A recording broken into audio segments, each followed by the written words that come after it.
j'ai sorti la tête du guidon, même si je la remets un peu de temps en temps. Donc c'est pour ça que je tiens à continuer à fréquenter la rue. Parce que je veux pas perdre pied. Donc voilà, je veux continuer à voir les gens qui sont toujours en galère le plus souvent possible.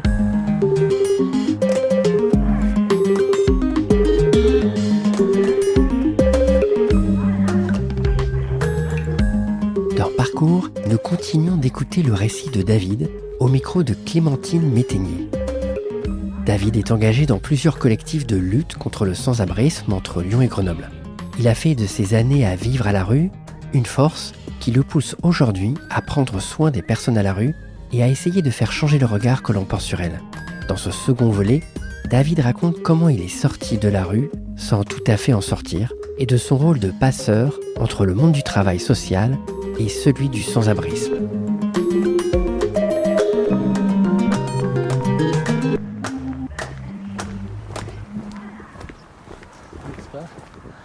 Oui, je t'ai envoyé le petit message de Julie.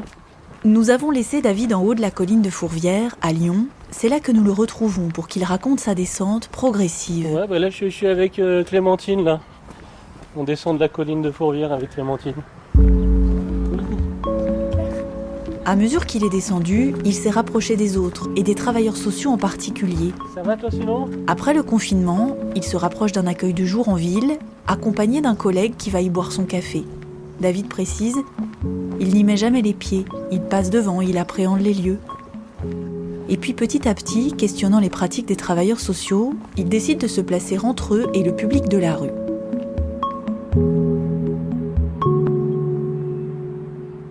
Il y a eu aussi un rapprochement avec des gens du SAMU social qui étaient toujours en contact avec moi quand même, qui venaient me voir, notamment une personne qui a quitté le SAMU depuis, avec qui je pouvais avoir des conversations qui n'avaient rien à voir avec ma situation, donc c'était cool. Voilà.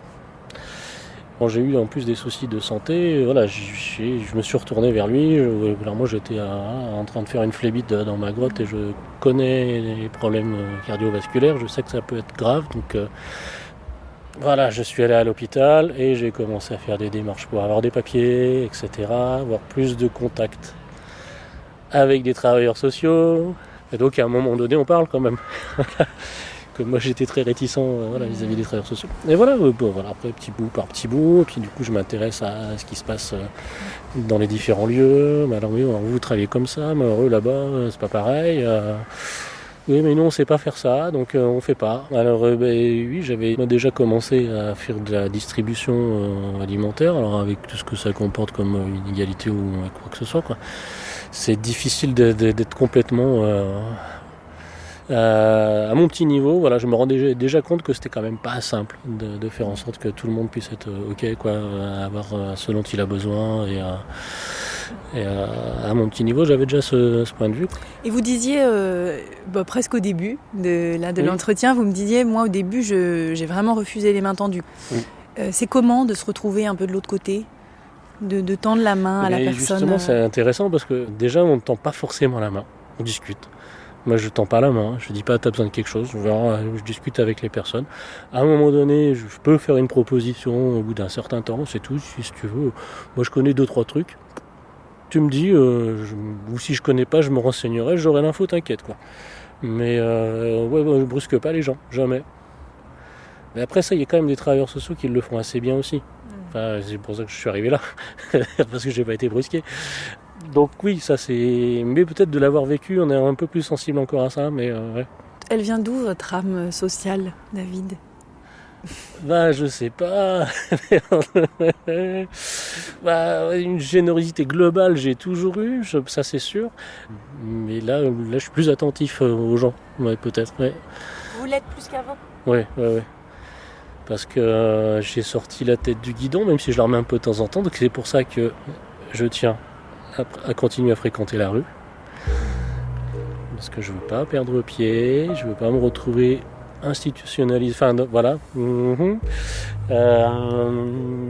Voilà, je veux continuer à voir les gens qui sont toujours en galère le plus souvent possible. Prenant un peu de recul sur leur situation, mais en essayant de la vivre un petit peu avec eux quand même. Parce que ouais, j'ai vraiment peur de perdre ça. Et du coup de me retrouver comme n'importe quel autre travailleur social ou chercheur universitaire ou quoi que ce soit, quoi. Ouais. C'est une crainte que j'ai. J'espère que je vais la maintenir, cette crainte, ouais.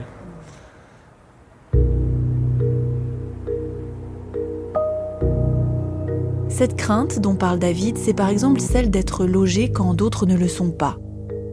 À l'hiver 2022, pour appréhender le retour dans un appartement et par preuve de confiance, une assistante sociale lui propose d'investir un logement de 3 appartements mis à disposition par un particulier. La grotte devient moins rassurante, c'est le moment de tenter.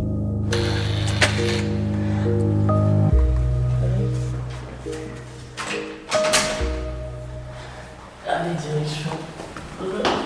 Premier étage. Une semaine plus tard, je retrouve David à Grenoble.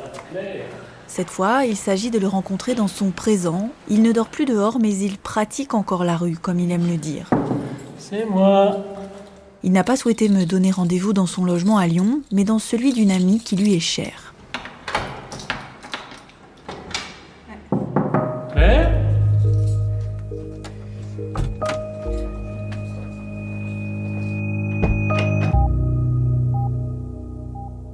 Voilà, on vient d'entrer dans un petit appartement. Donc, j'en conclus que ça n'est pas le vôtre. Vous m'avez dit c'est l'appartement de Claire. Mais pourquoi, au moment où on a commencé à parler du retour à un appartement, de la sortie de la rue, pourquoi vous m'avez dit je ne veux pas vous accueillir chez moi à Lyon ?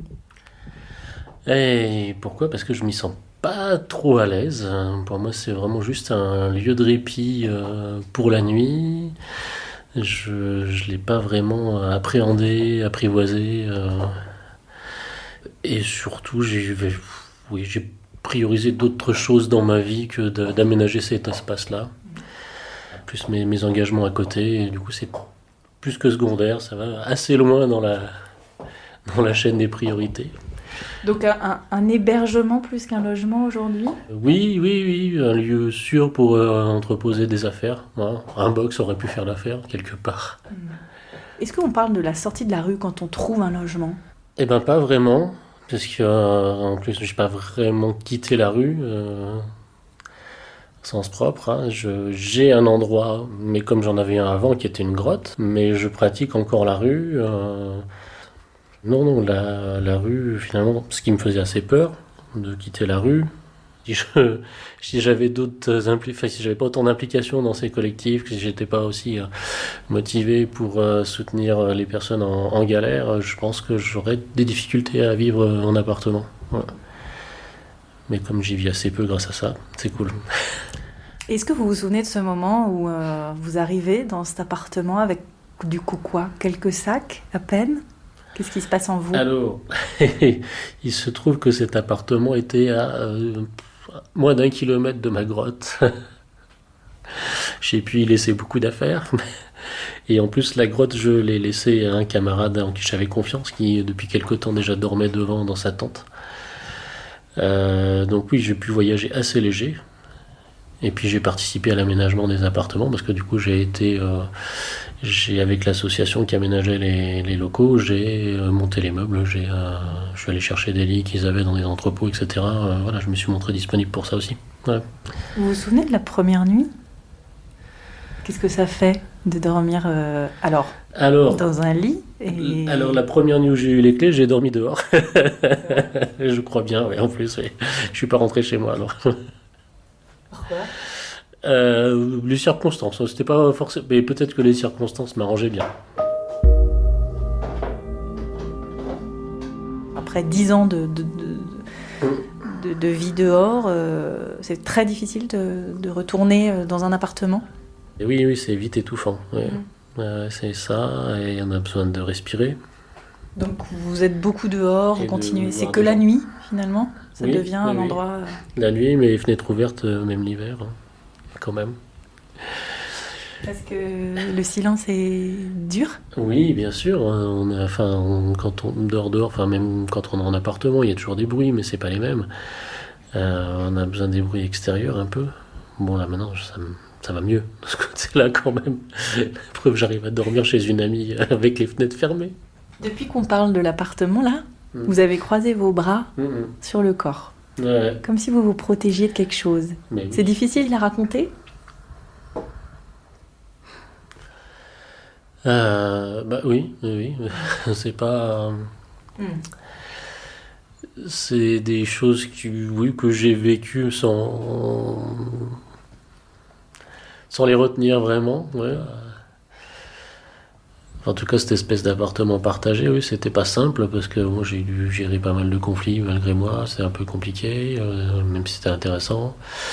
Et puis voilà, après, aujourd'hui, maintenant j'ai mon logement que j'habite pas vraiment, donc je saurais pas trop. Oui, c'est pas quelque chose d'important peut-être aussi. Absolument, c'est ça, c'est pas du tout important pour moi, vraiment pas. La question du travail, en fait, dans tout ça. Ah, la question du travail. En fait, moi, j'estime que tout ce que je fais aujourd'hui, c'est équivalent d'un travail. Enfin, l'important pour moi, c'est d'avoir des occupations au quotidien. Et évidemment, si ça peut être rémunéré parce qu'on a besoin d'argent pour vivre, c'est bien. Mais voilà, moi, c'est mon rapport au travail, il est que là. Moi, j'ai besoin d'avoir des activités qui me plaisent. Voilà, je voudrais pas que ce soit conditionné à un travail alimentaire, alors que je fais déjà pas mal de choses plutôt chouettes. Donc vous ne travaillez pas aujourd'hui? Alors, dans les choses que je fais, je peux être rémunéré parfois. Oui, parce qu'on dit travailler égale rémunération. Mais vous, ce que vous dites, c'est que la valeur travail peut être aussi au-delà de ça, en fait. C'est ça, tout à fait. Ouais. Pour moi, ça implique pas forcément une rémunération, mais on a besoin de vivre. Et effectivement, c'est là où parfois je suis en conflit avec mes valeurs, parce que je peux avoir besoin d'un peu plus d'argent parfois, mais je veux pas me lancer même si c'est des métiers que je connais, que j'ai aimé à une époque, la restauration, l'informatique ou peu importe. Le faire juste pour gagner de l'argent, non. Il faut que j'en ai envie. Donc aujourd'hui, vous vivez avec un RSA, oui. Ce qui veut dire moins de 500 € par mois? Alors non, le RSA il est un peu plus élevé que ça pour une personne seule à la rue. Aujourd'hui, si j'étais encore à la rue, j'aurais environ 635 €. Comme j'ai un appartement, je suis à 100 € de moins, mais j'ai des frais en plus. Et dès qu'on essaye de travailler quelques heures, on perd encore du RSA pour avoir une prime d'activité qui n'est pas aussi élevée que la perte qu'on a. Okay. Ouais, donc la mécanique, elle nous maintient quand même un peu sous l'eau, ouais, je trouve. Et toute cette activité que vous avez, ces engagements, etc., ils sont tous liés à la problématique du sans-abrisme? Oui, oui, principalement, parce que c'est ce que je connais le mieux. Après, toutes les autres problématiques m'intéressent, mais très franchement, ouais, c'est vraiment le sans-abrisme. Et surtout, surtout changer l'image du sans-abri qui choisit de rester dehors. C'est pas que des mecs qui boivent des 8-6 sur un trottoir et qui tapent leur chien, loin de là. C'est ça, c'est-à-dire que continuer à prendre soin des gens qui restent dehors. Aujourd'hui, effectivement, la priorité, c'est d'héberger les gens à tout prix.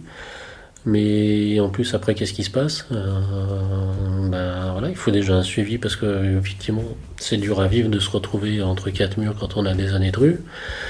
Il faut vraiment se poser la question si c'est ce qui est le mieux pour la personne. C'est beaucoup plus compliqué que ça, mais aujourd'hui, j'ai l'impression que c'est la priorité.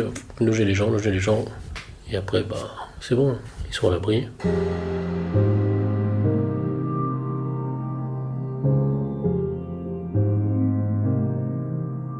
Comment se passe une journée type de David? C'est comment? Je crois que vous vous levez très très tôt pour comprendre un peu une journée. Voilà, une journée de travail, ça ressemble à quoi? Et une journée de travail, alors on va se lever plutôt vers 5h, 5h30 du matin. Voilà. Je vais retrouver mes camarades après de la Brigade du Pain, donc notre collectif qui collecte des invendus en boulangerie, des boulangeries qu'on a comme partenaires, on s'arrange avec eux. On met à disposition dans plusieurs accueils de jour, 2 ou 3 aujourd'hui. Donc là, ça nous amène vers du 9h du matin par là, le temps de ramasser, de distribuer. Quelquefois, alors jusqu'à il y a peu, on restait un petit peu pour aider à préparer les petits déjeuners dans un des accueils de jour. Maintenant, on a un peu arrêté parce que ça prend beaucoup de temps. J'en profite pour prendre une petite douche en général, parce qu'il n'y a pas de petites économies, voilà. Je me douche pas chez moi. Et oui. Et vous prenez le petit-déj où alors ? Alors le petit-déj, je le prends en cours de route, parce que moi je mange plutôt salé le matin, donc si on récupère des sandwichs en boulangerie, je me mange un sandwich le matin. Je prends un café dans un des accueils de jour, mais moi je mange pas sucré, donc... Ensuite, moi je vais m'installer dans un lieu où je peux travailler sur ordinateur ou passer des coups de fil. Donc ça peut être une auberge de jeunesse à Lyon qui s'appelle le Flâneur, où il y a un bon wifi, où c'est plutôt ok si on ne consomme pas. Voilà. Parce que s'il faut se payer un café tous les jours juste pour trouver un poste pour travailler. Ou sinon l'agence régionale de la fondation, qui s'appelle jusqu'ici Fondation Abbé Pierre. Parce que ils soutiennent notamment pas mal de collectifs dans lesquels je suis impliqué, donc notamment les street reporters, donc on est des personnes de la rue qui font des enquêtes auprès des structures de l'urgence sociale, des enquêtes qui après sont diffusées sur notre site en podcast audio.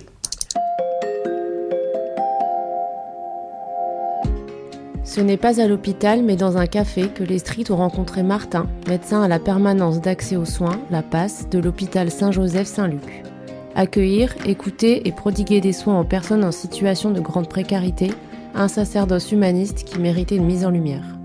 Bon, alors, on va commencer les 3 petites questions. Donc là, nous sommes aujourd'hui avec la PASS. Là, c'est une association ? Association La PASS ? C'est pas une association, c'est un... Pour David, ce n'est qu'en se réunissant entre premiers concernés que la lutte contre le sans-abrisme peut avancer. C'est pourquoi, s'il vit à Lyon, Grenoble fait partie de son quotidien. Il vient plusieurs fois par semaine dans un endroit nommé le lieu des habitants. Alors ce lieu, initialement, c'est un lieu qui est animé par le Parlons-en, qui est un espace de débat entre habitants de la rue, de la ville, entre élus, etc., sur des thématiques qui concernent la précarité. Et il est aussi proposé, du coup, comme il y a un espace assez grand et il n'est pas occupé tous les jours par les débats, à d'autres collectifs qui agissent plutôt pour la précarité, ou en tout cas pour des personnes en galère. Voilà. Et oui, parce que ce lieu aussi a donné naissance à quelque chose qu'on appelle aujourd'hui Unipopia, qui est une sorte de réseau, d'espace d'échange entre collectifs, mais sur la France entière et même au-delà de la France. On a des collectifs belges aussi qui échangent avec nous sur toute situation de précarité, de galère, soit liée au logement, à l'alimentation, à plein de choses, à la santé, etc. L'idée, c'est de produire du savoir sur ce que les gens concernés, les gens qui agissent sans les institutions parce qu'on n'a pas trouvé d'autres solutions, essayer de donner des traces de ce qu'on sait faire et puis aussi simplement s'entraider, se soutenir. Du 18 au 20 octobre dernier, les rencontres Unipopia se sont tenues à Grenoble, dans le lieu, avec pour thème « Prendre place ». Voilà les premiers mots de ce manifeste. Nous voulons retrouver les droits inhérents aux personnes humaines pour assurer notre dignité. Nous devons être associés aux décisions, être pris en compte dans nos propositions parce que c'est nous qui vivons les difficultés. Prendre la parole, prendre le micro, prendre les ondes, prendre la plume, prendre l'espace public. Comment trouver, revendiquer notre place dans une société qui ne nous écoute pas ? Comment prendre la place sans attendre qu'on nous la donne ? Aujourd'hui, David continue son combat sous toutes les formes. Il écrit, il fait de la radio, il prend part à des assemblées. Impossible pour lui de baisser les bras.